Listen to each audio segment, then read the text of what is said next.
कृष्णा। आप सभी का स्वागत है।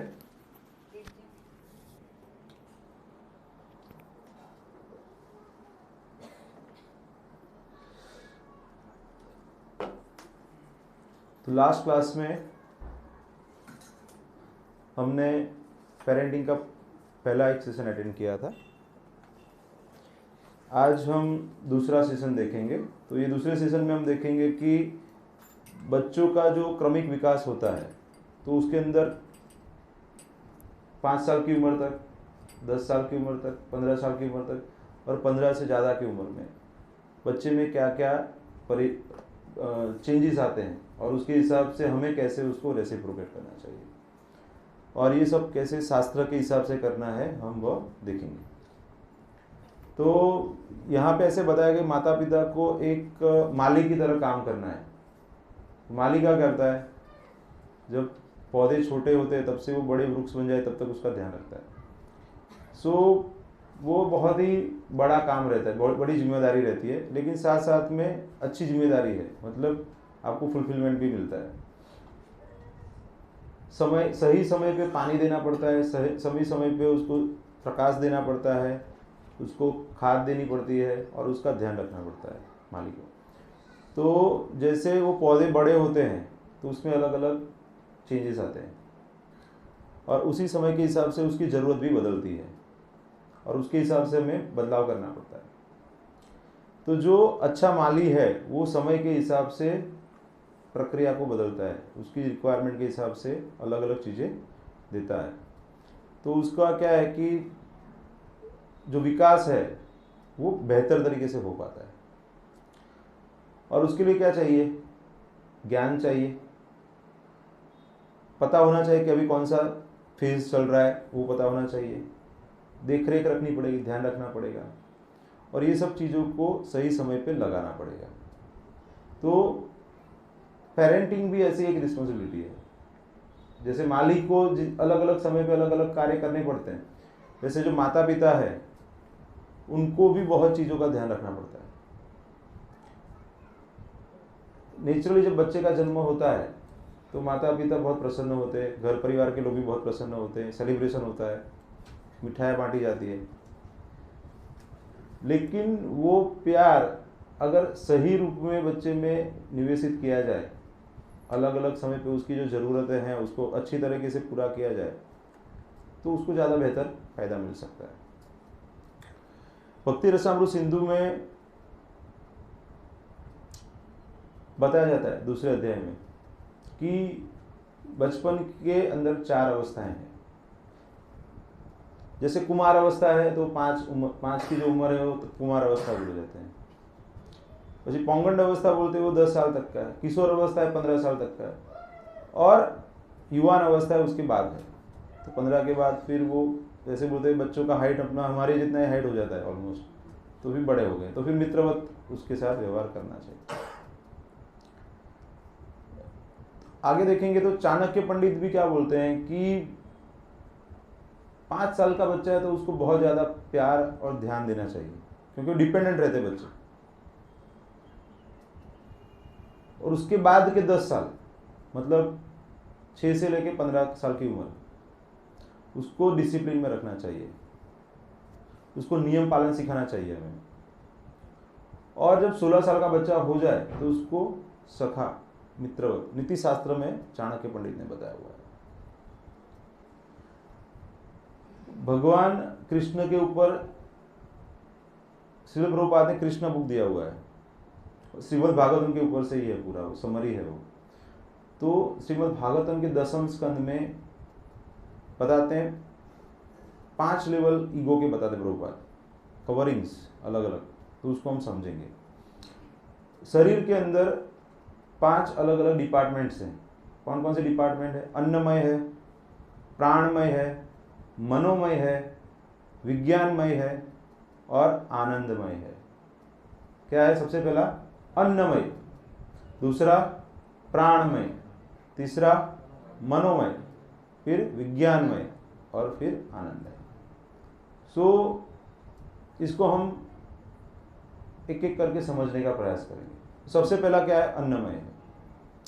तो जीवन की शुरुआत में बच्चा जब छोटा रहता है तो उसके लिए सबसे प्राइम रिक्वायरमेंट क्या रहती है? खाना। जैसे भूख लगी, रोना चालू, बच्चों का वही रहता है। सो इवन जो बच्चे हैं या पशु हैं तो उनके लिए वही प्राइम रिक्वायरमेंट रहती है। उनको खाना मिल गया तो संतुष्ट हो जाते हैं, अच्छा खाना मिल गया तो। इवन हम देखेंगे बड़े लोग भी आजकल तो मतलब बच्चे जैसा ही करते हैं। आप देखेंगे तो बाहर ज़्यादातर इतने सारे फूड स्टेशंस बने हैं तो मतलब सब लोग इवन स्विगी, जोमेटो और उबर ईट्स और ऐसे अलग अलग हम रोड पे देखते रहते हैं, वो भागते रहते हैं। तो अभी तो लोग रेस्टोरेंट तक भी नहीं जाते, वो घर पे ही वो मंगवा लेते हैं। तो आज मैं श्रीमद् भागवतम से कपिल भगवान जो अपनी माता जी देवहूति को उपदेश देते हैं उसमें पढ़ रहा था, तो उसके एक श्लोक में आता है वहाँ पे कि तात्पर्य में प्रभुपाद बताते हैं कि प्रसाद के रूप में अन्न को ग्रहण करना चाहिए, भगवान को भोग अर्पण करके।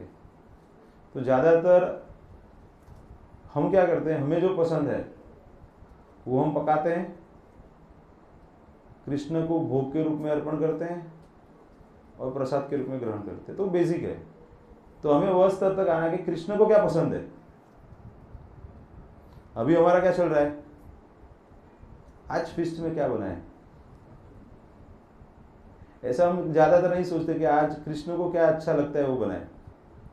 ज्यादातर हम हमें, तो वो भी गलत नहीं है, शुरुआत के स्टेज के लिए वो भी गलत नहीं है। जो लोग अपने हिसाब से ही खाना खाते हैं उससे तो बेहतर है।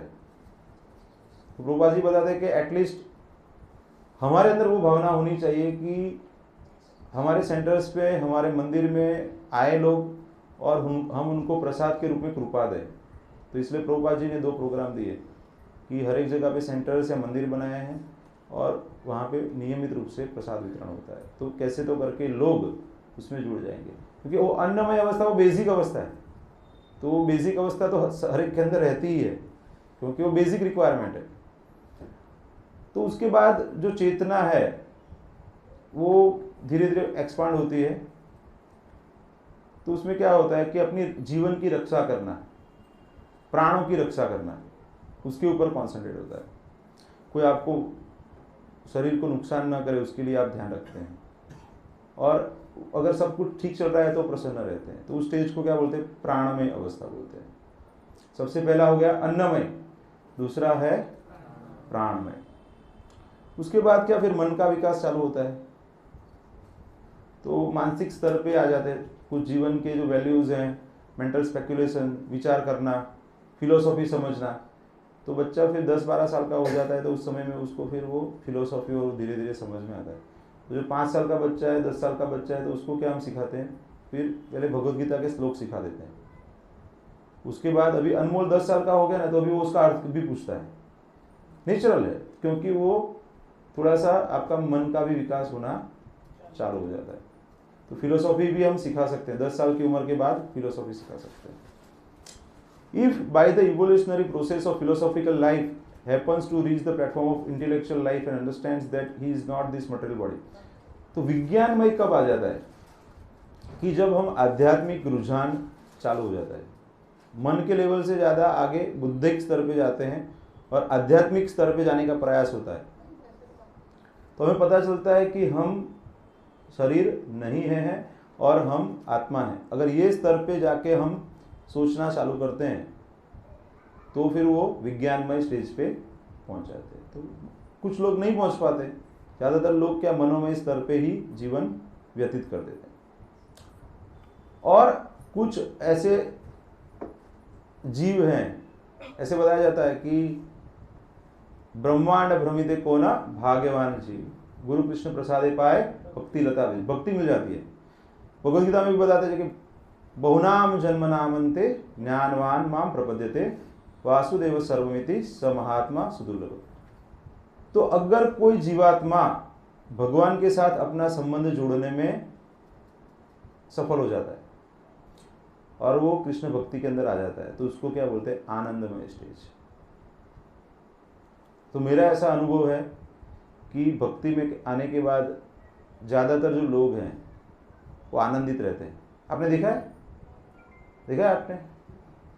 आप भी जब भक्ति अच्छे से कर रहे हैं तो आपको आनंद का अनुभव हो रहा है, और जब आप भक्ति कम करके बाकी सब चीज़ों में इंटरेस्ट ले रहे हैं तो क्या होता है, प्रॉब्लम्स चालू हो जाते हैं ना। फिर हम सोचते हैं कि प्रॉब्लम्स कम हो जाएंगे ना तब हम भक्ति करेंगे, होता है ना ऐसा। लेकिन ऐसे सॉल्यूशन ही है कि भक्ति करेंगे तो ये प्रॉब्लम का अनुभव कम होगा, प्रॉब्लम्स तो रहने वाले हैं। अगर ये सभी स्तर को माता पिता अच्छे से समझेंगे, बच्चे का मानसिक स्थिति अलग अलग स्तर में क्या रहता है उसको समझेंगे, तो बच्चे को ज़्यादा अच्छे से मदद कर पाएंगे और सबसे अच्छे से अच्छे परिणाम प्राप्त हो जाएंगे, भौतिक स्तर पे और आध्यात्मिक स्तर पे भी प्राप्त होंगे, क्योंकि बच्चों का दोनों विकास करना पड़ेगा। वे जैसे छोटे बच्चे हैं तो हम उनको क्या बोलते हैं, कीर्तन करो, भगवान का नाम लो, प्रसाद ग्रहण करो, फिर उनको क्या आरती करने की भी इच्छा होती है, फिर वो माला भी करते हैं। जो बड़े लोग करते हैं वही वो इमिडिएट करते हैं, वो माला नहीं करेंगे तो भी वो माला में हाथ रख के बैठेंगे, वो गले में माला, वो बीड बैग लगा के घूमेंगे, वो करते हैं ना ऐसा। MMOT मॉडल पता है, लास्ट टाइम पढ़े थे हम लोग, modelling, mentoring, organisation and teaching. Roots, then क्या बोलते हैं, trunk, then branches and fruits. तो फ्रूट्स के लिए हम डायरेक्ट प्रयास करते हैं, उसके लिए सबसे पहले क्या, रूट्स अच्छे से लगाने पड़ेंगे पहले। तो पूरा यहाँ पे ये प्रेजेंटेशन मैं आपके साथ शेयर करूंगा, प्रभु जी आपके पास है वो आप ग्रुप में डाल देना। जो बच्चों की जो स्टेज हैं 1 से 5 कुमार अवस्था है, तो उसमें ईगो सेंट्रिक रहता है। बच्चों को देखते हैं ज़्यादातर, वो मैं ही हूँ, आप सब मेरा ही ध्यान रखो। किसके बच्चे 5 साल से छोटे उम्र के, या घर में 5 साल से छोटा उम्र का कोई बच्चा है किसके घर में, उनको पता है अभी 2 बच्चे हैं ऐसे, तो फाइट भी होती रहेगी, मेरा ध्यान रखो, वो बोले मेरा ध्यान रखो। So egocentric thinks oneself to be the object of everyone's love, सबको मुझे ही प्यार करना है, वो नेचुरल है, भगवान ने बनाया ही ऐसा है। तो हमें क्या करना चाहिए, बहुत सारा प्यार देना चाहिए, क्योंकि बच्चे की रिक्वायरमेंट ही वही है। abundant love from the parents, that is the requirement of child। पौगंड अवस्था है 6 से 10 साल तक का, तो अपने अलावा बाकी के लोगों को भी समझना चालू होता है। तो धीरे धीरे क्या करते हैं, आसपास में कौन बच्चा है क्या है उसके साथ मित्रता करते हैं, खेलने जाते हैं, दूसरों के घर पे जाके भी खाना खा लेते हैं। ऐसा करते हैं ना बच्चे थोड़े बड़े होने के बाद, तो उनको दूसरों के साथ संबंध बनाने में अच्छा लगता है। तो सोशलाइजिंग स्किल्स सीखते हैं वो, और बेसिक स्पिरिचुअल प्रैक्टिसेस सीखते हैं।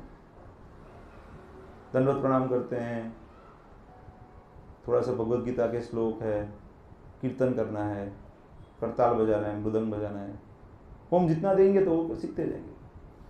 फिर किशोर अवस्था में क्या होता है, 11 से 15 साल की उम्र है, फिर तो क्या है, एडवेंचर, कुछ नया करते हैं, थ्रिल। और फिर लड़के को लड़की की तरफ, लड़की को लड़के की तरफ आकर्षण, प्यूबर्टी एज है तो वो चालू हो जाता है। तो उनको क्या करना है, उनको इंद्रिय संयम कैसे करना है, नियम पालन कैसे करना है वो सिखाना है उस समय पे। उस समय में अभी कुछ डेटा बता रहा था कि फॉरेन कंट्रीज में 13-14 की उम्र में लड़कियां माता बन जाती है। अभी भारत में भी वो मैरिज का एज बढ़ा रहे हैं, फ्री सेक्स चलता है लेकिन मैरिज का वो एज बढ़ा रहे हैं। तो उसका क्या मतलब है कि गवर्नमेंट को कुछ पड़ा नहीं है आपका, आपको जैसे करना है ऐसे जियो। पहले के ज़माने में क्या होता था कि कम उम्र में शादी तय हो जाती थी, फिर बाद में वो विदा कुछ उम्र के बाद करते थे, तो वो बॉयफ्रेंड गर्लफ्रेंड के चक्कर, और माता पिता को भी कोई चिंता नहीं रहती थी। तो अभी ये सारे इश्यूज बढ़ रहे हैं।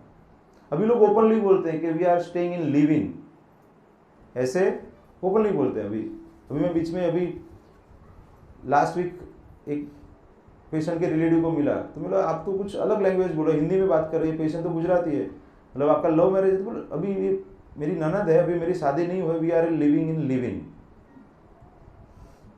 वो ऐसे मतलब अभी कुछ ऐसे, पहले कैसा था, ऐसे कैसे बोले, ये सब भी लोग आराम से बोल लेते हैं।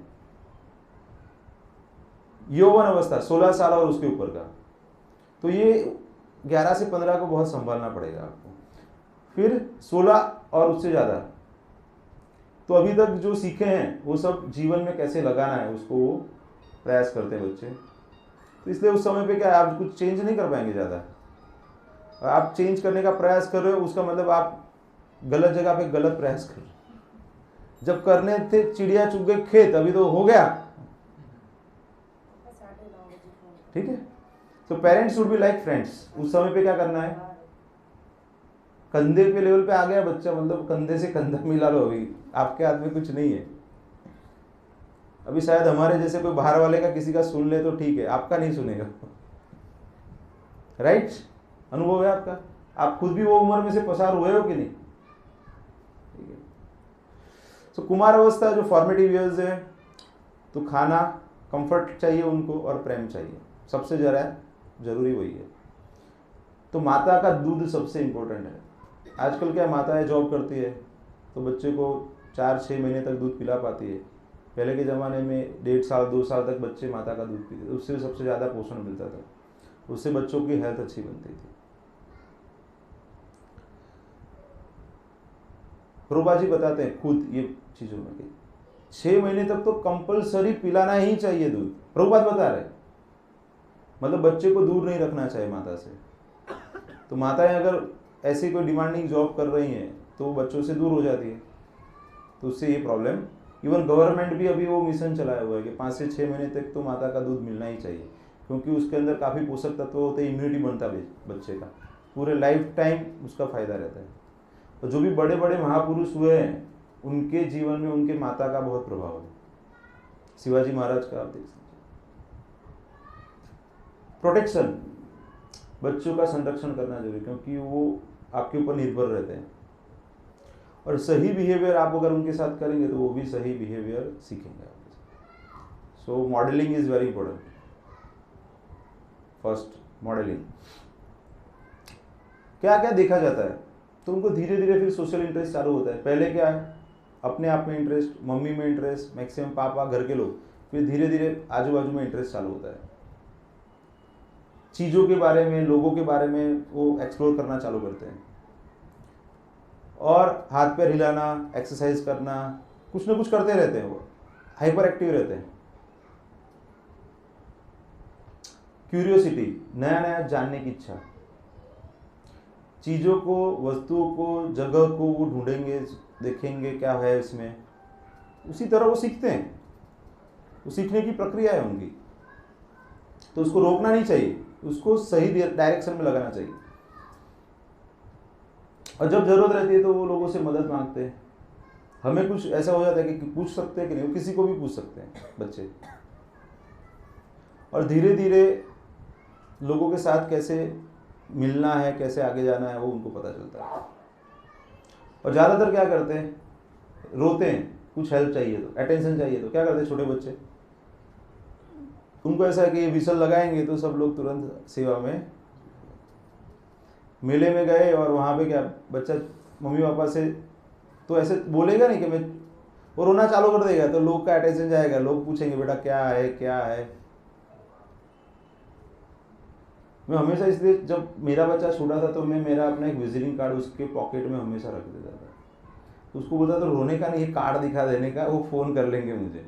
तो आपको भी कभी भी कहीं पे भी जा रहे हो, बच्चा छोटा है आपका, तो आपका कॉन्टेक्ट डिटेल्स पूरा लिख के उसको एक पेपर में उसको हमेशा दे के रखो, तो वो घबराएगा नहीं, उसको एटलीस्ट पता होगा कि क्या करना है, ये पेपर दिखाना है। जैसे बैग के ऊपर लगाते हैं ना हम, अगर बैग तो चली गई तो क्या प्रॉब्लम है, नहीं बैग आ जाएगी, लेकिन बच्चा खो गया तो इसलिए क्या है, वो एक सिंपल चीज़ है, एक छोटा सा कार्ड रखने का, उसके अंदर आपके 4-5 नंबर लिख देने, तो कोई एक तो नंबर लगेगा। तो बच्चे डरेंगे नहीं, उनको सिक्योरिटी लगेगा कि हाँ कुछ भी हो जाएगा तो घर वालों का कांटेक्ट होने वाला है। थोड़ा बड़ा हो जाए तो उसको नंबर भी आप याद करवा सकते हो, घर का 1 या 2 नंबर उनको मोबाइल के नंबर याद कर सकते हैं,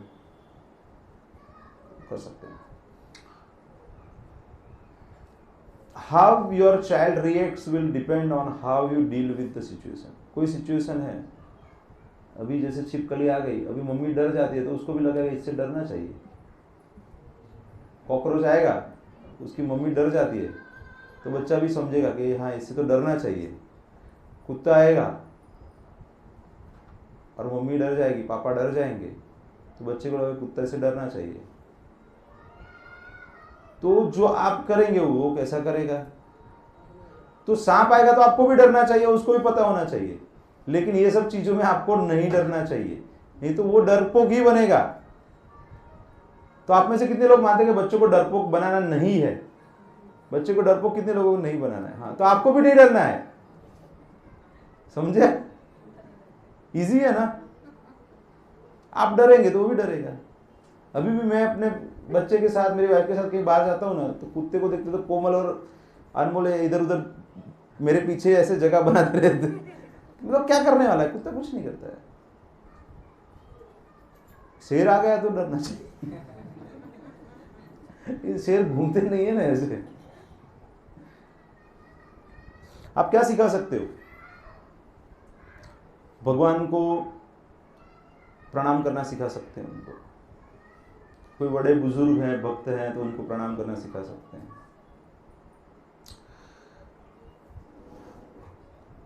फोर्स नहीं करना चाहिए।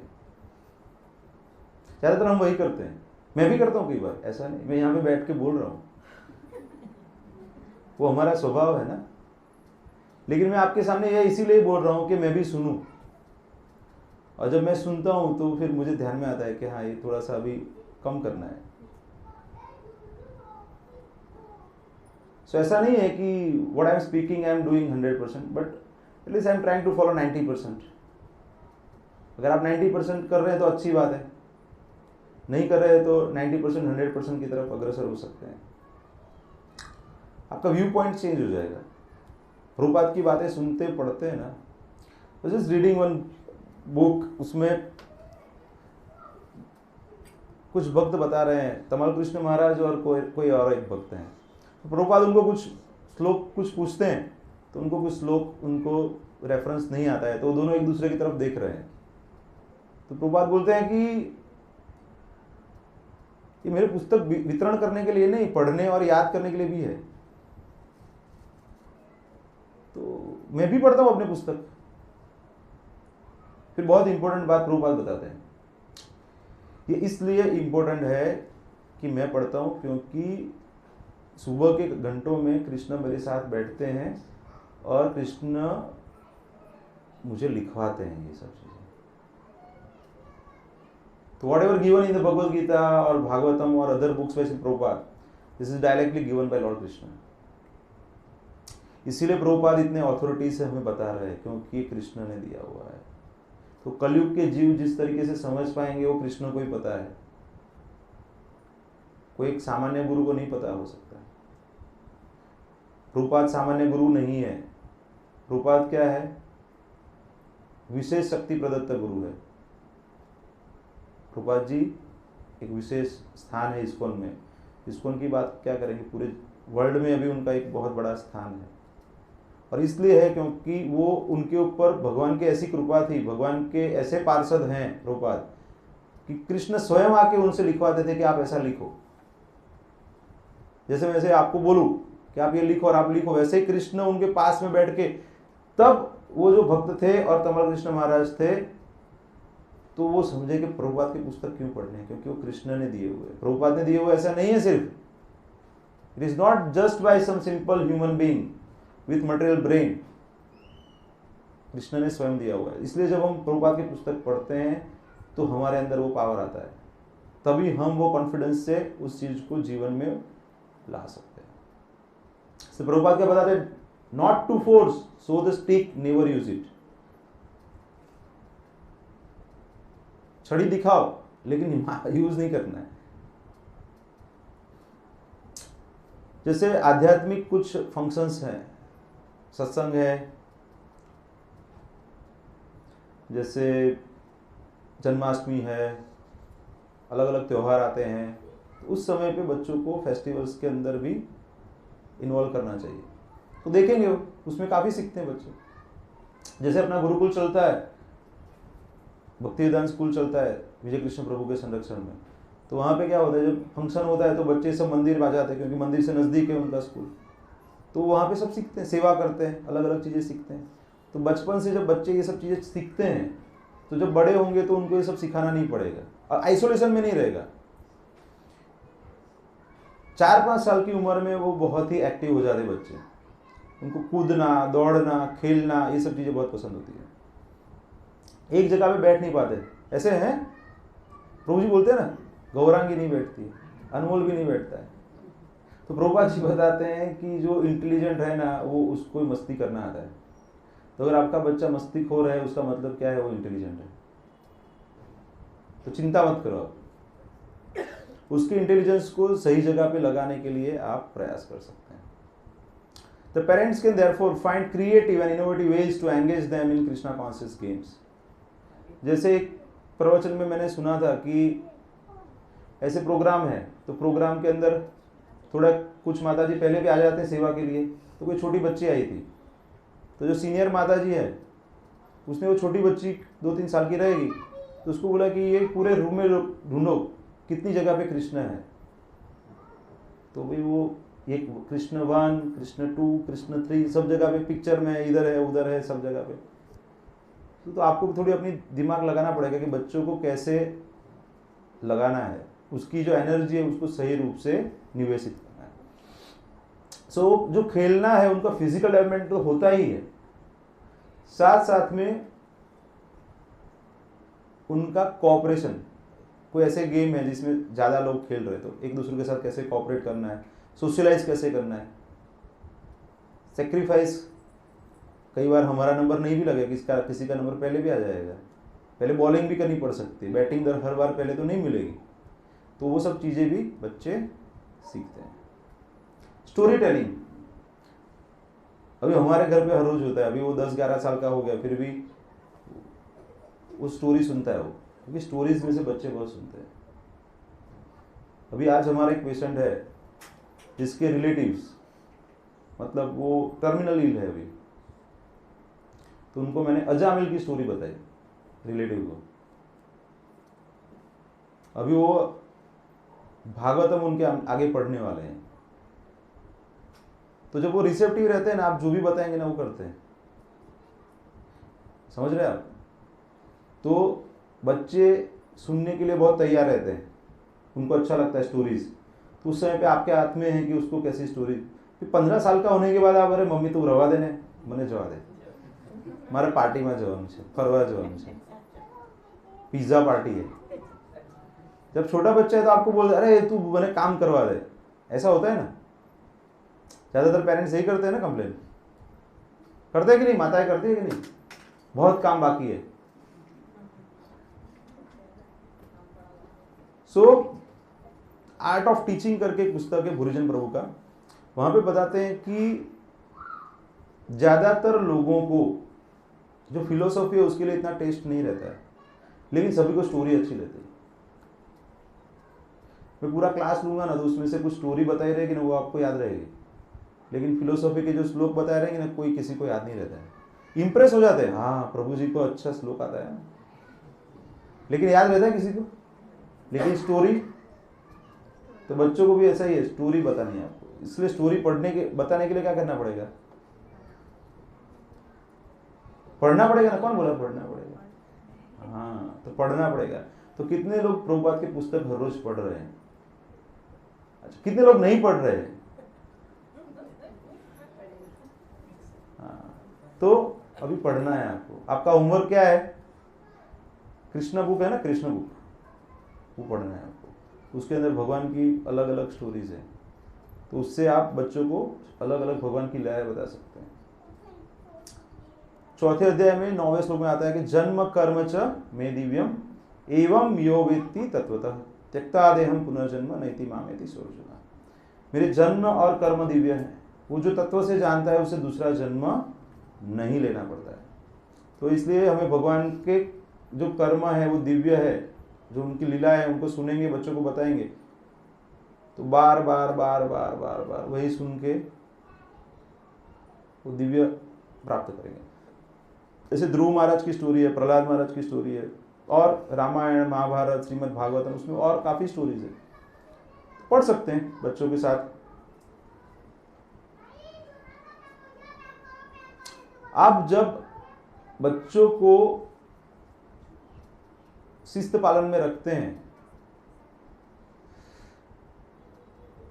तो याद रखिए कि वो शिक्षण है, उनको ऐसा नहीं लगना चाहिए कि पनिशमेंट है। जैसे फॉर एग्जाम्पल कोई बच्चा कोई चीज़ अच्छे से नहीं कर रहा है, लेकिन कोई एक चीज़ अच्छे से कर रहा है, जो आपको चाहिए वो अच्छे से नहीं कर रहा है, पढ़ाई अच्छे से नहीं कर रहा है, लेकिन खेल में अच्छा है वो, तो थोड़ा समय उसको खेल के लिए प्रोत्साहन दो, खेल में थोड़ा अच्छा कर ले, उसको बात बताओ कि बेटा तू इसमें अच्छा कर सकता है तो इसमें भी कर सकता है। आप उसको हर एक वक्त अरे तू खेलता रहता है, ये करता है, तो फिर वो एक में भी अच्छा नहीं करेगा तो दूसरे में भी नहीं करेगा। समझ रहे हैं आप?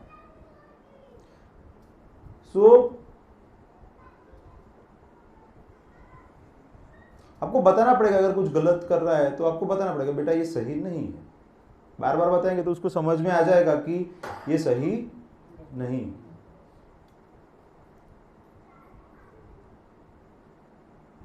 उसको बताना पड़ेगा कि बेटा तुमसे मुझे प्रॉब्लम नहीं है, ये तुम जो बिहेवियर करो उससे प्रॉब्लम है। So we have to separate child from the behaviour. हम क्या करते हैं, तू दूर जतो रहे, तू मारू माथू ना खाईस, આવું સાંભળેલા છે શબ્દો? હશે છે બધા, मतलब बोलेला છે આ બધું।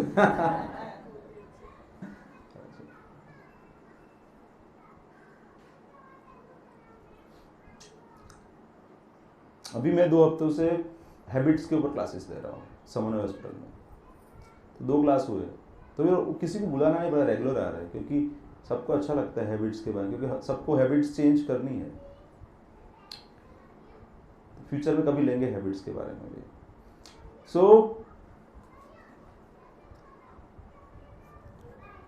आपको कोई एक चीज़ बदलनी है बच्चे के अंदर, तो क्या बदलनी है आपको आराम से सोचना पड़ेगा और उसको सही मैसेज देना पड़ेगा। कंफ्यूजन वाला मैसेज नहीं देना चाहिए।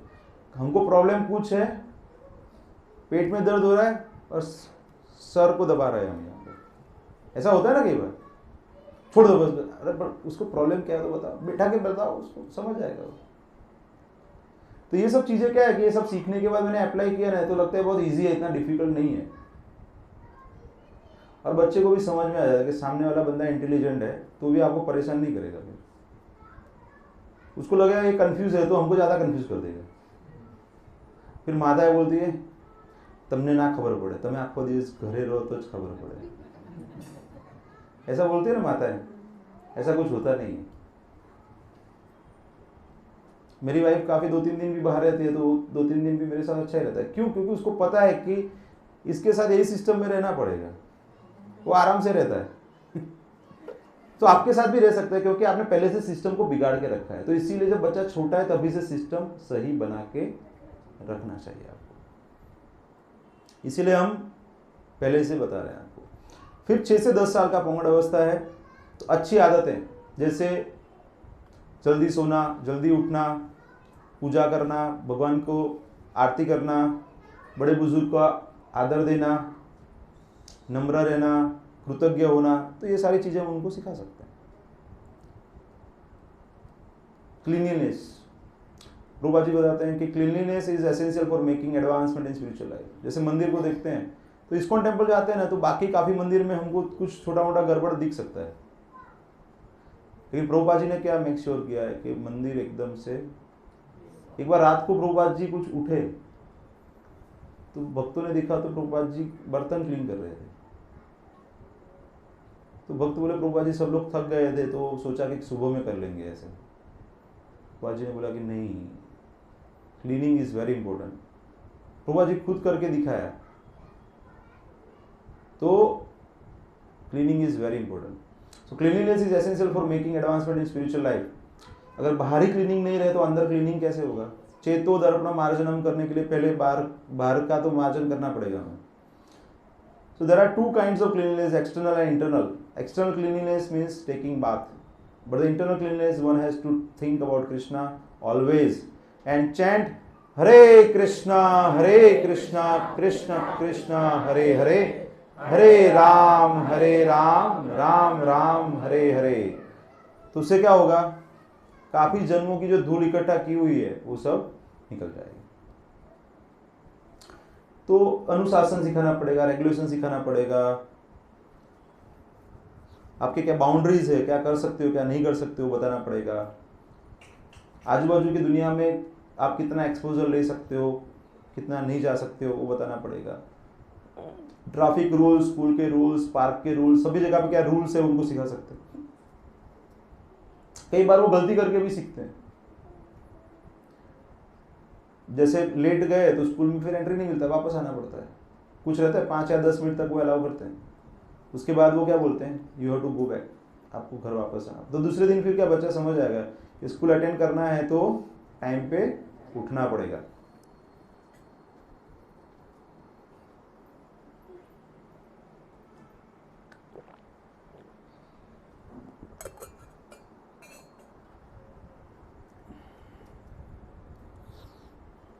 आगे बताते हैं कि गलत संग को रोकना सही नहीं है, उससे अच्छा है कि उसको सही संग दे. जैसे प्रभुपाद जी बताते ना, ABCD, association of devotees, B for books, C for chanting, D for diet prasadam. तो एसोसिएशन इज वेरी इंपॉर्टेंट.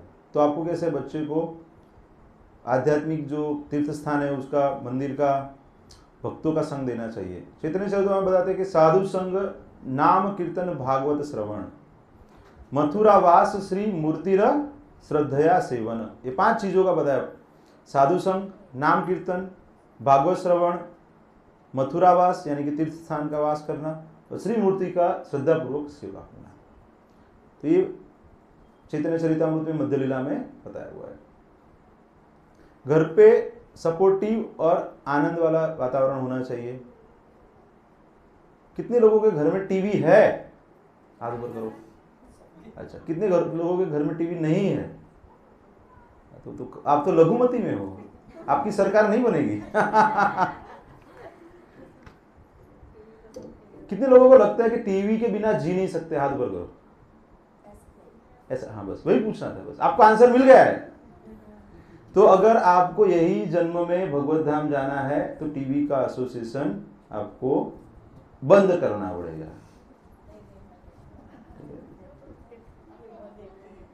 तो मेरे घर में 2 टीवी थे पहले. एक मम्मी के रूम में था, मम्मी को पैरालिसिस था तो कथा वार्ता कुछ देखती थी, फिर उनका देहांत हो गया लास्ट ईयर तो वो बंद हो गया. दूसरा टीवी भी बंद हो गया. तो अभी मेरे घर में एक भी टीवी नहीं है.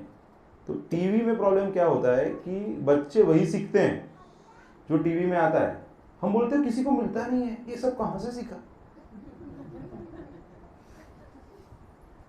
वो आपने चालू करके दिया. तो टीवी नहीं देखना चाहिए. वीडियो गेम्स, इंटरनेट, ये सब चीज़ों को दूर रखना चाहिए बच्चों को. मेरा बच्चा टीवी देखता नहीं है तो उसकी वजह से वो मस्ती करेगा, धमाल करेगा, मेरी वाइफ को परेशान करेगा, कुछ भी कर ले. तो उसको टीवी नहीं मिलेगा, उसको मोबाइल भी नहीं मिलेगा. सादा वाला फ़ोन है वही, किसी को फ़ोन करना है तो वो बस मैक्सिमम, उससे ज़्यादा नहीं. थोड़ा सा 10-12 साल आपको तपस्या ज़्यादा करना पड़ेगा. कितने लोग तैयार हैं ऐसे? क्योंकि बच्चों का भविष्य के लिए आपको तैयार होना पड़ेगा. बाद में बोलेंगे बच्चे बिगड़ गए. अरे आपने तो बिगाड़ा है, बच्चे कहां से बिगड़ जाएंगे? फिर बाद में बच्चों को डांटते हैं, अरे तू मेरा सुनता नहीं है ना, ये ना, हम तो इतने अच्छे थे. अरे आपके जमाने में टीवी नहीं था पहले, इसीलिए आप लोग बिगड़े नहीं थे. सही है कि नहीं? आप माता पिता का सुनते थे. अभी वो टीवी के अंदर क्या है, वो खाना पकाते हुए भी वो जो माता जी है उनका ध्यान कहाँ पे है, क्या सीरियल क्या आ रही है. तो इसलिए उससे दूर रहना चाहिए. अभी छोटे बच्चे तो उनका एनर्जी, श्लोक सिखाइए उनको, कहानी सुनाइए. श्लोक सीखते हैं, म्यूजिकल इंस्ट्रूमेंट सीखते हैं, आर्ट एंड क्राफ्ट सीख सकते हैं बच्चे, काफी कलाएं सीख सकते हैं. अगर कृष्ण भावनामृत को हम आनंद के रूप में, उत्साह के रूप में दे पाए तो फिर बच्चे हैं वो भौतिक चीजों की तरह आकृष्ट नहीं होते. राइट। तो आपको थोड़ा इनोवेटिव करना पड़ेगा। 11 से 15 साल की उम्र है तो थोड़ा सा डिसिप्लिन ज़्यादा करना पड़ेगा कि वो उम्र में छूटछाट दे दी तो फिर फॉरेन कल्चर में जो प्रॉब्लम्स हो रहे हैं वो हमारे वहाँ पे हो सकते हैं। Drugs, unrestricted mixing of the opposite sex leading to other problems. Brahmachari का ट्रेनिंग हमें बच्चों को देना पड़ेगा उस समय पे, अगर नहीं देंगे तो फिर क्या वो लूज कैरेक्टर हो जाएगा। तो प्रभुपाद जी बताते हैं कि इसीलिए गुरु की आवश्यकता होती है। तो अनमोल और वो लोग सब स्कूल जाते हैं तो वो विजय कृष्ण प्रभु को प्रणाम करते हैं, बोलते हैं ओम अज्ञान तिमिरांधस्य ज्ञानांजन शलाकया चक्षुरुन्मिलितं येन तस्मै श्री गुरवे नमः। तो गुरु को प्रणाम करते हैं और फिर गुरु हर रोज कुछ कुछ बताते हैं, वो सीखते हैं। तो जब बच्चे छोटे हैं तभी से अगर सीखेंगे, अभी वो रेगुलर स्कूल में जाते हैं बच्चे हैं तो ये सब चीजें सीखते हैं क्या? बड़े हो जाएंगे तो शिक्षक को कोई मान भी नहीं देता है। तो शिक्षक भी कई बार ऐसे नहीं होते हैं, लेकिन कहने का मतलब क्या है कि पहले के ज़माने में ऐसा नहीं था। शिक्षक के सामने कोई ऐसे ऊपर भी नहीं देखता था, जोर से बोलने की बात तो अलग है। लेकिन अभी का जो कल्चर हो रहा है तो बहुत ध्यान रखना पड़ता है। Discipline is very important. तो उनको वो क्या बोल रहे हैं, क्या कर रहे हैं, उनका बिहेवियर क्या है, उसके ऊपर उनको ध्यान देना पड़ेगा, उनको समझाना पड़ेगा। कुछ गलत कर रहे हैं तो रोकना पड़ेगा। तो चोर की स्टोरी है ना कि भाई बहुत बड़ी चोरी कर ली उसने, तो जज ने बोला कि आपको क्या लगता है इसके लिए कौन जिम्मेदार है? तो बोले मेरी माँ जिम्मेदार है। क्यों? तो मैं जब छोटी छोटी चोरी करके लाता था घर पे, चॉकलेट चुरा के लाता तो मम्मी हंसती थी, अरे वाह मेरा राजा बेटा। तो अभी बड़ी चोरी की है तो इसके लिए यही जिम्मेदार है। फिर छोटे आए तो पता नहीं है ना बच्चे को कि क्या सही है क्या गलत है, तो उसको डिसिप्लिन में रखना है आपको। अभी सिर्फ मोरलाइजिंग इंस्ट्रक्शन देना सही नहीं है, आपको रोल मॉडल बन के दिखाना पड़ेगा। आप अगर झूठ नहीं बोलेंगे तो बच्चा भी समझेगा कि झूठ नहीं बोलना है।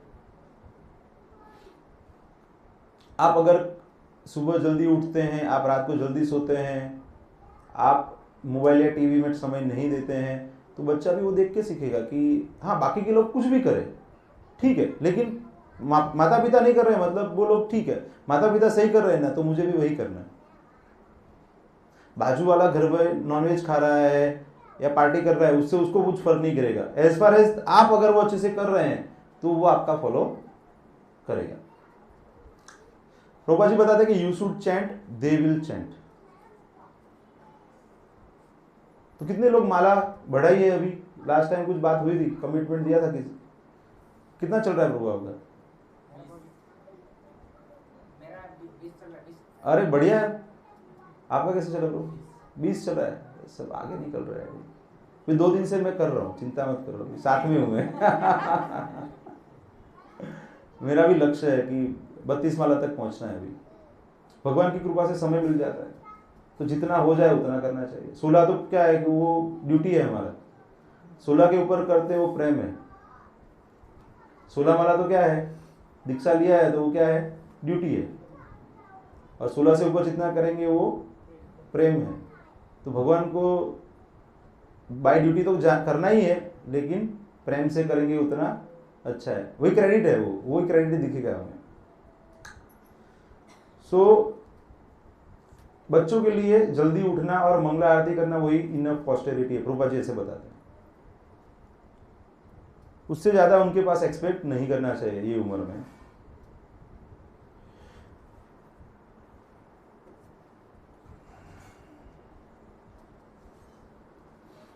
Mood of evaluation and analysis, Bhagavad Gita का स्टडी कर सकते हो धीरे धीरे वो, क्योंकि उनको थोड़ा समझ में आने लगता है। इमोशनली काफ़ी सेंसिटिव रहते हैं तो मैंगल एंगेजमेंट्स चाहिए, जैसे फेस्टिवल्स है, इवेंट्स है, ड्रामा, क्विज, श्लोक रिसाइटेशन, तो उनको अच्छा लगेगा कि कुछ कर रहे हैं अच्छे से। Writing, book distribution, painting, cooking, ये सब चीज़ें भी कर सकते हैं, वो सीख सकते हैं। मीनिंगफुल स्पिरिचुअल रिलेशनशिप्स, उनके उम्र के जो बच्चे हैं उनके साथ, तो उनको इमोशनल सिक्योरिटी फील होगी, वो अकेले नहीं है। एक बार क्या होता है कि भक्तों के अंदर क्या होता है कि रेगुलर बच्चों के साथ मिलजुल नहीं रहेगा और भक्तों में भी बच्चों का मिलजुल नहीं रहेगा, तो उनको अलग हो जाएंगे। तो ऐसा नहीं होना चाहिए। 16 साल और उससे ऊपर तो क्या वो अपने हिसाब से जीना अच्छा लगता है, उनको ऐसा लगता है हम बड़े हो गए, हाइट बॉडी हो गया तो हम बड़े हो गए, ऐसा होता है ना फीलिंग उनको कि अभी हमको डिपेंडेंट नहीं रहना है, माता पिता हमको क्यों बोलते हैं। और पीयर ग्रुप कैसा है, उनके मित्र मंडली कैसी है, उसके ऊपर काफी इंपॉर्टेंट रहता है। क्या नया है, कहाँ जाना है, कौन सा मूवी अच्छा है, ये सब चीजें चलती रहती हैं उनके। तो उस समय पे क्या है, मित्रवत रहना चाहिए हमें। तो अभी 15 साल की उम्र तक क्या आइडियोलॉजी दिया है, क्या वैल्यूज दिया है, क्या मॉरल वैल्यूज दिया हुआ है हमने, तो वो उसके हिसाब से आगे जाएगा बच्चा। तो उनको हमने क्या बेसिक स्किल्स बताए हुए हैं, फिलोसॉफी बताई हुई है, रूल्स रेगुलेशंस बताए हुए हैं। तो हमारा गोल यही होना चाहिए कि 15 साल का बच्चा हो जाए तो उसकी दीक्षा हो जाए। क्या गोल होना चाहिए हमारा। कल परसों अनमोल पूछ रहा था कि कब कौन सी उम्र में महाराज दीक्षा देते हैं, ऐसे वो पूछ रहा था। ऐसे उसको दीक्षा लेनी ऐसे नहीं है, लेकिन पूछ रहा था वो। लेकिन अभी उतनी इतनी तो इंक्वायरी आ रही है उसकी। तो अभी मैंने देखा जो लिस्ट है ना गोवर्धन में, तो वहां पे सबसे पहला नाम लिखा हुआ है, पढ़ा है आपने, राम कुमार महतो, आनंद गोविंद प्रभु का पुत्र है वो, 15 साल का है। पढ़ लेना अगर आपने नहीं पढ़ा है तो। वो जब माता के गर्भ में था ना, तब भी वो माता है ना बीटीजी डिस्ट्रीब्यूशन कर रहे थे, वो मैंने देखा हुआ माता जी को। आज से 15-16 साल पहले 2007 की बात है, जब मैं अहमदाबाद रहता था, तो MBBS के बाद में उनके घर पे सत्संग होता था, तब जाता था। तो अभी वो बच्चा 15 साल का हो गया, मतलब उस समय पे वो ये दुनिया में नहीं था, लेकिन वो उनके मम्मी और प्रभु जी के मम्मी मतलब उसकी दादी, वो दोपहर में 2 घंटा वो बुक डिस्ट्रीब्यूशन के लिए, बीटीजी सब्सक्रिप्शन के लिए जाते थे। तो बच्चा कैसा तैयार हुआ है कि अभी 15 साल की उम्र में उसकी गुरु महाराज दीक्षा देने वाले उसको। विजय कृष्ण प्रभु का पुत्र है, मंगल वैष्णव प्रभु, तो उनकी भी 15-16 साल की उम्र में दीक्षा हो गई। तो जब आप बच्चे को पहले से ये सिस्टम में डालेंगे ना, तो ये सारे इश्यूज ही नहीं आएंगे। युवान अवस्था के जो इश्यूज आपको जो आते हैं ना कि ये प्रॉब्लम होगा ना, वो कुछ होगा ही नहीं, तो वो अपने आप रेगुलेटेड ही हो जाएगा।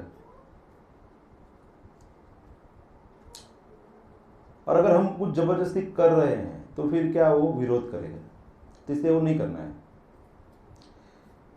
बच्चे को कंटिन्यूसली आप फोर्स करते रहेंगे ना, तो वो साइकोलॉजिकली अनबैलेंस हो जाएंगे या फिर आपसे ओवर डिपेंडेंट हो जाएंगे, डरपोक हो जाएंगे।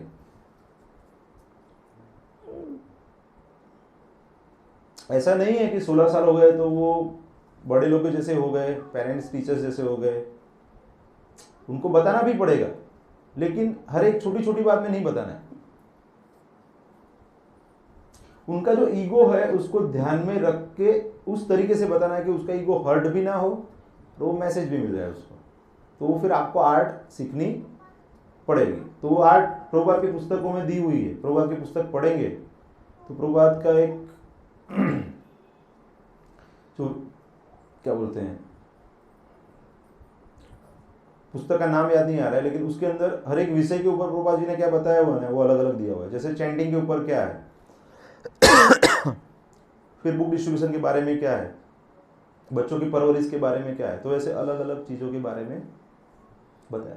और आर्ट ऑफ पेरेंटिंग करके एक पुस्तक है जिसमें से मैंने प्रेजेंटेशन बनाया हुआ है, तो उसके अंदर तो अलग अलग स्टेज में क्या हो रहा है वो सब चीज़ों के बारे में भी बताया हुआ है। तो हमें क्या गाइड बनना है, जहां पे कुछ ज़्यादा प्रॉब्लम है वहां पे रोकना है, गाइड करना है उनको।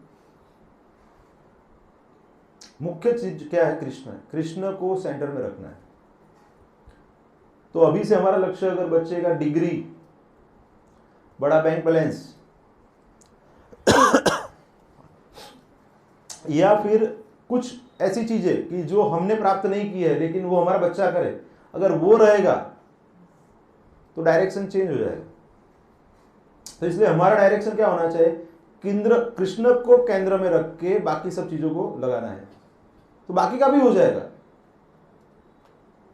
प्रभुपाद जी है तो उनके पिताजी ने क्या सोचा कि प्रभुपाद कृष्ण की सेवा करें, तो मटेरियल भी सक्सेसफुल ही थे, ऐसा नहीं था, बिजनेसमैन थे वो, उस जमाने में भी गाड़ी रखते थे वो आप सोच सकते हैं, अंग्रेजों के जमाने में भी उनके पास कार थी, तो ऐसा नहीं है। तो उनके लक में रहेगा तो आएगा, लेकिन कृष्ण को तो आपको देना पड़ेगा, वो ऐसे लक से नहीं मिल जाएगा, कृष्ण तो आपको देना पड़ेगा क्योंकि आपकी जिम्मेदारी है। प्रभुपाद जी बताते हैं उनके भक्तों को 1976 में न्यू मायापुर में, don't say no but give taste for the good. ये नहीं करो, वो मत करो, ऐसे नहीं, अच्छा क्या है उसका टेस्ट दो उसको, तो वो धीरे धीरे ऑटोमेटिकली वो नो हो जाएगा। आपको रेगुलर अच्छा प्रसाद देंगे तो फिर आपको बाहर का फास्ट फूड और उसका टेस्ट धीरे धीरे कम हो जाएगा। If you say no then they will rebel, तो आपका विरोध करेंगे।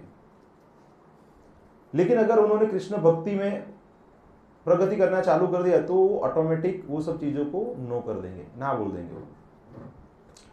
जैसे मैंने आपको बताया था लास्ट क्लास में या पहले बताया था कि हमारे एक मित्र हैं, तो उन्होंने नॉनवेज, अल्कोहल, तंबाकू सब छोड़ दिया, तो उनका छोड़ा सब देख के उनका बच्चों ने भी अपने आप छोड़ दिया। घर में देखा कि पिताजी में चेंजेस आ गए हैं, वातावरण में परिवर्तन आया है, तो वो बच्चे ने बाहर पार्टी में गया था तो भी कुछ नहीं खाया, केक भी नहीं खाया, घर पे आके खिचड़ी खाया। तो ये जब सब सुनते हैं तब समझ में आता है कि माता पिता का बच्चों पर बहुत बड़ा प्रभाव होता है। आप बोलेंगे नहीं लेकिन वो होगा, आपको बोलने की कोई आवश्यकता नहीं है। But give them positive life, अच्छी जीवन का अवसर दो, बेहतर चीजें दीजिए उनको खाना पसंद है तो घर पे अच्छी चीजें बना के दे दो आप, तो उसको बाहर खाने की इच्छा नहीं होगी, तो फिर धीरे धीरे वो लेवल पे आ जाएगा कि फिर वो बाहर कुछ भी मिलेगा ना तो पूछेगा भाई ये हम नहीं खाएंगे। So positive engagement is devotional service, तो हमें उनको पॉजिटिव एंगेजमेंट देना है, तो धीरे धीरे वो भक्तिमय वातावरण में आनंद का अनुभव करेंगे। तो उसको बोलते थे परम दृष्टवा निवर्तते, तो फिर गलत चीजें चली जाएगी, सही चीजें ही रहेगी। हमें यह भी समझना पड़ेगा कि हर एक बच्चा यूनिक है। जैसे मुझे कुछ सेवाएं देंगे तो शायद मैं अच्छे से नहीं कर पाऊंगा, तो मुझे बोलना अच्छा लगता है, पढ़ना अच्छा लगता है, तो मैं ये सेवा कर पाता हूँ। कुछ भक्त हैं बुक डिस्ट्रीब्यूशन अच्छा कर पाते हैं, कुछ भक्त मैनुअल खुद सेवा करना है तो वो भी अच्छा कर पाते हैं। तो सब हर एक के अंदर एक, तो बच्चे में भी ऐसा रहता है, यूनिक रहता है हर एक बच्चा। सो आपके जो एक्सपेक्टेशंस है ना वो रियलिस्टिक रखिए आप। बच्चे का घर में दो बच्चे रहेंगे तो दोनों अलग रहेंगे।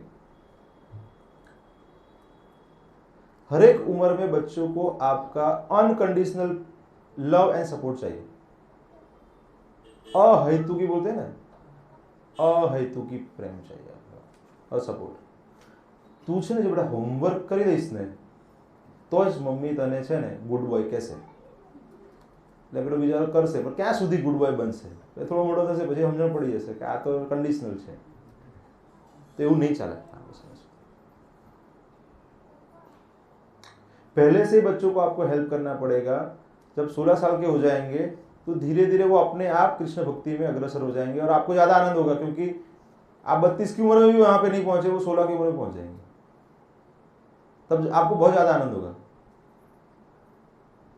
तो आप जो आध्यात्मिक में नहीं कर पाए ना, उसके लिए बच्चों को प्रेरणा दीजिए, उसमें भी फोर्स नहीं करना है। कृष्ण हमारे परम पिता है कि कृष्ण भी हमें तो फोर्स नहीं कर रहे कि डंडा दिखा के आ जाओ। भगवद गीता में बताते ना कि मैंने बता दिया आपको, अभी आपको अच्छा लगे वैसे करो। अर्जुन को भी समझाया ना उन्होंने, ऐसे जोर तो नहीं किया, नहीं अर्जुन मैं भगवान हूं तो तुमको ये करना ही पड़ेगा, ऐसा भगवान ने कभी नहीं बताया उन्होंने। भगवान ने सब बता दिया कि ऐसे है, अभी आप सोचो कैसे करना है। आज के क्लास में 4 चीजें देखी हमने। पहला अवस्था है कुमार अवस्था, पौंगंड अवस्था, फिर किशोर अवस्था और उसके बाद यौवन अवस्था। तो हर एक अवस्था का अलग अलग प्रभाव रहता है और उसके हिसाब से हमें बच्चों को ट्रेन करना। किसी को कोई प्रश्न है तो पूछ सकते हैं। हरे कृष्ण। कोई प्रश्न नहीं, उसका मतलब कि सब समझ में आ गया आपको। तो भी आप कुछ जीवन में कुछ नया उतारने वाले हैं आज के क्लास के बाद। किसी को ऐसा रियलाइजेशन हो जाए कि ऐसे आत्म साक्षात्कार कि मैं अभी ये करूंगा या ये नहीं करूंगी या ऐसा कुछ है तो बता सकते हैं, शेयर कर सकते हैं। हरे कृष्ण। आप बोलिए प्रभु। केशव श्याम सुंदर प्रभु जी का लेक्चर था बुआरी में, वो ऐसा मिशन चलाए कि जिसके घर टीवी है उनको टीवी दे देना है और भागवतम ले जाना है एक्सचेंज में। कोई है ऐसा? कोई ऐसा है तो हम सब मिल के उनको भागवतम देंगे, एस्टैब्लिशमेंट कर देंगे टीवी की जगह पे। किसी को भागवतम लेना है टीवी को हटा के, तो हम सब भक्त बैठे हैं, वो आपको हेल्प करेंगे। वो यहाँ पे भी ऐसा मिशन चलाते हैं हम। कर सकते हैं ना ऐसा मिशन? तो नेक्स्ट टाइम बताइए आप कौन ऐसा है कि जो अपने घर पे टीवी महाराज को हटा के, तो महाराज जी है ना, मेन जगह पे बैठा है वो। ठीक है, हरे कृष्ण।